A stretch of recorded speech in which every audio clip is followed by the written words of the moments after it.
Hi guys, welcome back to A Case of Econ Struggles. Today I'm going to keep talking about econometrics. Today I'm going to keep talking about t-tests. I'm specifically going to talk about the t-test that your statistical software tends to report when you run a regression. So it'll help you hopefully understand that regression output a little bit more. And so if we think back to the last time we looked at an example regression output where we're looking at the amount of stress on the number of cats that you have, we know that we have this coefficient. We talked about the standard error last time, and now we're going to talk specifically about this t-statistic, which again Stata and most statistical softwares are going to put out when you run a regression. And so just to review, when we talked about hypothesis testing, we had a null and alternative hypothesis. And we said that when you do any sort of hypothesis testing, what you do is you take the null, you assume the null is true, and you figure out what your distribution of your parameter looks like under the null hypothesis, and then you evaluate the data relative to that distribution.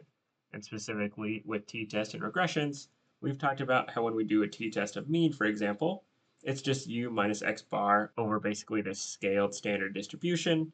And with a regression, we know that the standard error is this guy right here, or the square root of xtx minus 1 times sigma squared. So these things we're going to use to help us understand a regression t-test. Now when Stata or your statistical software puts out a t-statistic, what they're doing is they're saying that the null hypothesis is that regression coefficient is equal to 0, and that regression coefficient is not equal to 0. So for this t-statistic of minus 100, what Stata or your software is doing is it's saying, okay, here's my minus 1, I am going to subtract the coefficient under the null, which is 0. I'm going to divide it by the standard error, which is 0.01.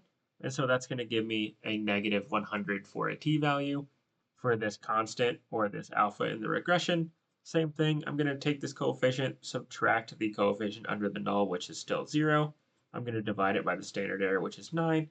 That's going to tell me that the t-statistic is equal to 1.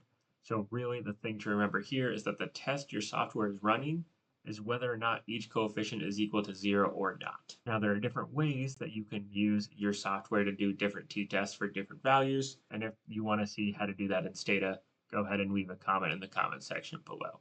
But hopefully what this is going to do is just give you a little more information, a little more intuition behind that regression output that your software is putting out. If this video or these videos in general are helping you out, please like and subscribe. See you next time for another case of Econ Struggle.